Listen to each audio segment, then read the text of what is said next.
Okay, there is more music stuff coming on this channel pretty soon, but for the time being, here is some a somewhat detailed lesson on the Latvian Gambit. Um, this is a continuation on the Gambits for Black quick guide. Um, Last time we looked at the Portuguese Gambit, and there will be some additional continuations in the Portuguese Gambit series as well. But for now, we are going to look at the Latvian Gambit. We're going to start looking at some other gambits, but but the first one we're going to look at is the Latvian Gambit. Both the Portuguese Gambit and the Latvian Gambit are some of the gambits that I for black that I really like, especially because gambits for black, like especially Portuguese and the Latvian, those two are very attacking, aggressive, and they are both very viable for the black pieces. And lots of people are saying that the Latvian Gambit is pretty refuted, but as I've done a little more research on the Latvian Gambit, as it turns out, it's actually not that refuted. There are some really good lines that you actually have at your disposal, especially if you're playing the Laughing Gambit yourself. And we're going to go over like the major bulk of them.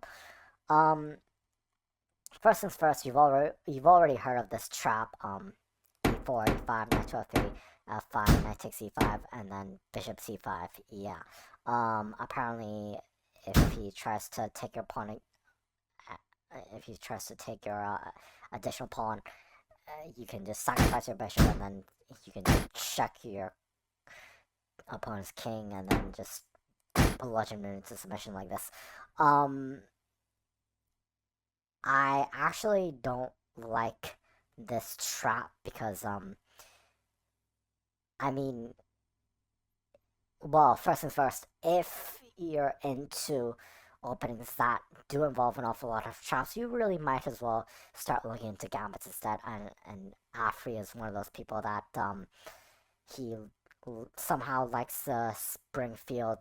No, no, what's it called? Camber Springs. Sorry, Camber Springs defends, and it's one of those really choppy openings, and it's not even a gambit. So why do you even bother? Like it's not even like you may as well just look into gambits instead. But that's not why I tend to like playing gambits. I just tend to like the attacking aggressive. You actually get to take your opponent's sword. Like you actually get to take White's sword, and you actually get to just run with it. You actually get to be the attacker yourself, and that's one of the reasons why I genuinely love playing gambits, especially with the black pieces. And this is by far the very first gambit for black that I actually learned myself, and we're actually going to go over the actual like good lines now. Um, the most common response to the Latvian Gambit is Knight C3. It's called the Malkowski version. Um, Against this, you actually have some really good counterattacking chances here. All you have to do is just take and then just start bullying the knights like this. And then you start bullying the knights a little bit more. And he'll try to pull some funny business like this. You're going to start seeing the knights in the center idea an awful lot. And you have to be ready for that. I guess since you have knight to f6, he'll try to hold on to his knight, and then you start pushing him off with the bishop. You normally block it off with the pawn, but you can't really do that yet because well, you can't really do that at this point because the pawn is already pushed. Um, Bishop e2, castles kingside, castle's kingside, knight c6, bishop f4, queen e8, and then you just tuck your king a little bit like that, and you're going to have a very decent gameplay here. The engine says this is actually better for black, just slightly, but you'll have a pretty good time here. Your opponent might also attempt e takes f5, which you have this pulse and attack right here. He'll go knight to e5 again, and then you go knight to f6, bishop e2, d6. Now you actually get to use your pawn to kick him out this time. But yeah, you have bishop f5 check. And this is where you sadly have to lose castling rights, but it's not that much to fear as long as you know what you're doing. King e7, knight to f7. It looks like your opponent is going to win that rook for free, but it's actually a trap that your opponent should have been aware of by now, but they weren't, and they weren't paying attention, and this is where you get to start to bounce back. Queen e8, knight takes h8, queen takes h5, you get to take that bishop. Oh, it looks like you're losing your queen for free. Nope, you have your knight there, and you have a nice trade. g4, oh, you can just go back. Rook g1, that looks like a really good idea, but knight c6, h3, knight d4, yeah, we get to put our own knights in the center, king d1, d5, and b3, and yeah, again, the engine says black is a little bit better at this point. It's a little bit more than just slightly better for black, and while, yeah, you lost your castling rights and you lost an entire rook, you already have a lot more active gameplay here, and you're pretty good. I mean, these three pieces are doing nothing, so you're actually at a decent advantage here. Another try that white can attempt is bishop c4. It is not very good. F takes e4 again, knight takes e5 again. We have the knight in the center motif. Queen g5, d4, and then you just start to bully the king side like big time. Queen h5 check, but that's nothing to fear. g6, bishop f7, king d8. Oh, you're gonna have to lose castling rights again, but black is much better in this position. Bishop g6, queen takes h1 check, and you win another piece for free. And at best, he can force a threefold repetition. So you're actually pretty winning, safe to say. Yeah. So his best try is to again take knight takes e5. That's the best main line that he's got, and that's what he absolutely has to play. Against this, you have bishop c.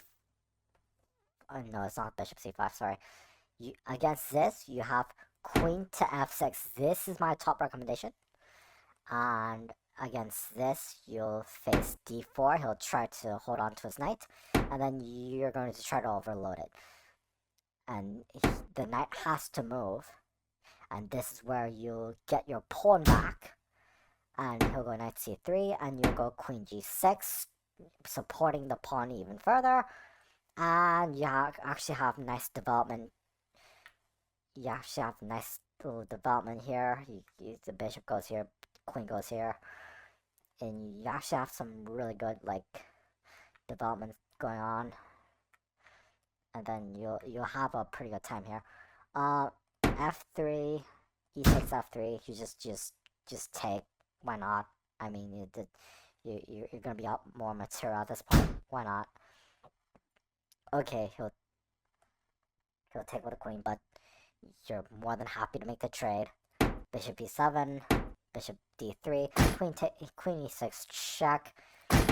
He'll try to play this, thinking he's gonna be all clever and he's gonna win the queen for free. He's not. You have this check and this check. So yeah, good luck. No, there you go.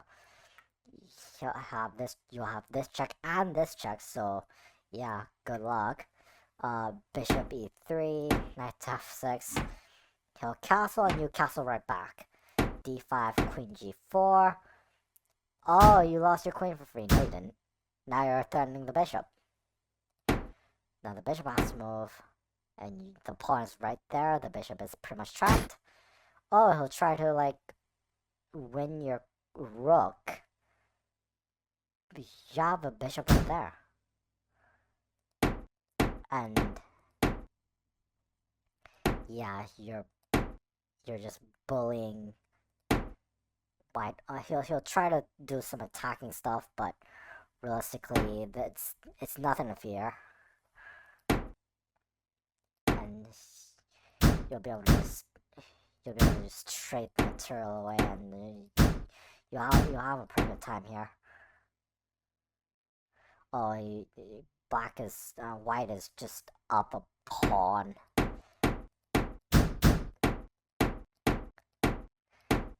And you'll have a very comfortable position here. And then eventually you'll start to be able to promote this pawn to queen, and then he has to take, and then and you take back. And yeah, all you have to do is just keep checking your opponent's king, and then just promote that pawn to a queen, and then you're pretty good here.